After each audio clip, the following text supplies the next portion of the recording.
Vous l'aborderez, nous l'aborderons dans la fierté du travail accompli. Cette force immense que nous avons construite de nos mains, tant de fois, sous le mépris et les insultes. Mais elle est là. Et pour chaque étape, elle est là.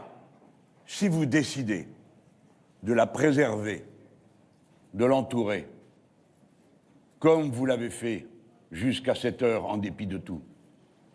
Ce matin, il faisait beau à Marseille. Sur la mer fuyante, les rayons du soleil bondissaient d'une vague à l'autre.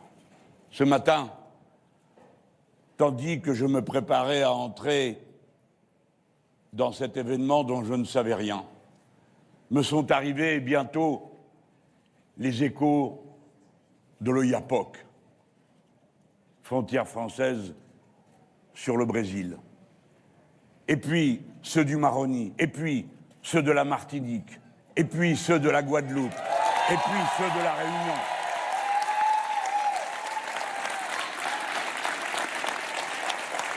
Qui, dès le premier tour, m'élisaient pour leur président.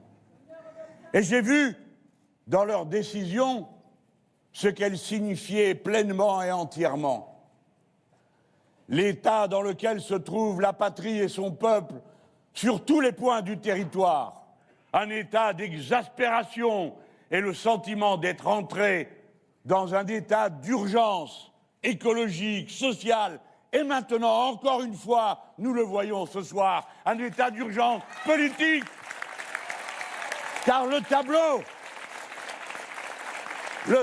que vous avez sous les yeux, tel qu'il a été voulu, non de notre fait, ni même du fait du peuple français, mais des institutions de la Ve République et de cet étrange système de tirage au sort qui aboutit à vous demander de choisir entre deux mots dont vous sentez à la fois qu'ils sont terribles pour vous-même et qu'ils ne sont pas de même nature. Et chacun d'entre vous se trouve mis au pied du mur de sa conscience, de la décision qu'il doit prendre. C'est la condition humaine d'être sans cesse confronté à des décisions qui sont souvent difficiles à prendre. Eh bien, la dernière fois, que s'est-il passé? Je vous ai dit ce que je vous redirai. Non. Je connais votre colère, mes compatriotes. Vous tous dont j'ai parlé il y a quelques instants, je connais votre colère.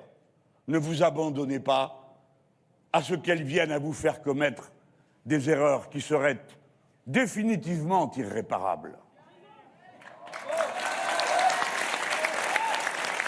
Tant que la vie continue, le combat continue. Et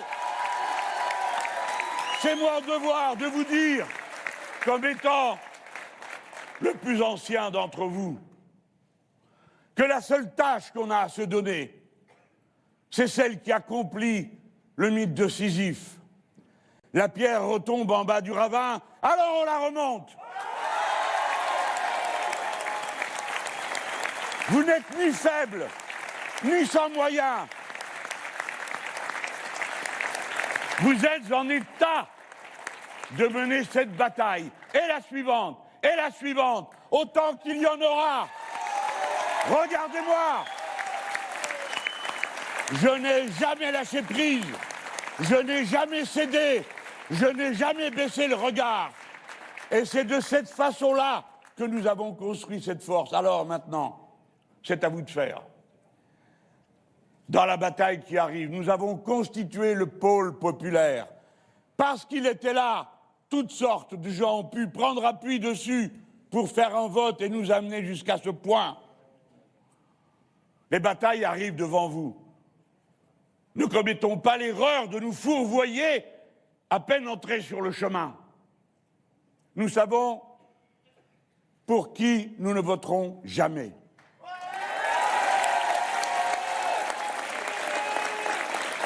Et pour le reste, comme je vous l'ai dit, il y a 5 ans, vous souvenez-vous qu'il y a eu quelques dégâts après notre déclaration? Pour qui prendrait-on les Français? Ils sont capables de savoir quoi faire. Ils sont capables de décider ce qui est bon pour le pays. Jamais nous ne perdrons notre confiance dans la démocratie. Donc, vous ne devez pas donner une voix à Madame Le Pen. Alors, je le sais bien. Je répète parce que des fois, il arrive que même quand je dis les choses, c'est comme si je ne les avais pas dites. Alors je recommence à cet endroit du film. Il ne faut pas donner une seule voix à Madame Le Pen. Il ne faut pas donner une seule voix à Madame Le Pen. Il ne faut pas donner une seule voix à Madame Le Pen. Voilà, je crois que le message pour cette partie a été entendu. Alors maintenant, qu'allons-nous faire? On va ouvrir la page et les 310 000 personnes qui m'ont parrainé donneront leur point de vue. Ceci posé, ne nous cachons pas la violence de la déception. La violence de la déception, elle est d'abord en pensant à tout ce qui aurait été entrepris et qui ne le sera pas. Et ceci, plus que le reste, me cuit. Ce que je me préparais à faire, ce que je croyais immédiatement à portée de main, les belles équipes dont nous disposons et qui étaient prêtes à se déployer pour assumer toutes les tâches qu'il y avait à assumer.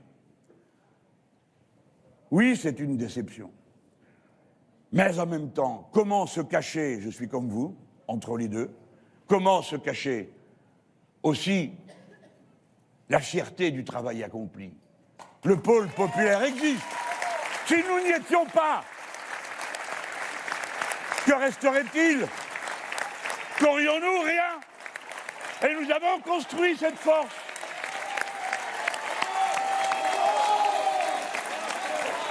Je m'adresse à vous, qui êtes ici dans cette salle, non pour vous tenir les propos lénifiants de réconfort ou de bonne mine qu'il faudrait avoir. Je n'ai ni bonne mine, ni envie d'être réconforté. Je ne connais que mon devoir. Et je vous appelle à faire de même. La lutte continue. La lutte continue. Nous disons à tous ceux qui jusque-là n'ont pas voulu l'entendre, ici est la force. Nous avons une stratégie, le pôle populaire. Nous avons un programme. Nous avons devant nous d'autres élections. Nous tiendrons à chaque étape notre rang. Réfléchissez-y. Alors, bien sûr, les plus jeunes vont me dire, eh bien, on n'y est encore pas arrivé. C'est pas loin, hein? Faites mieux. Merci.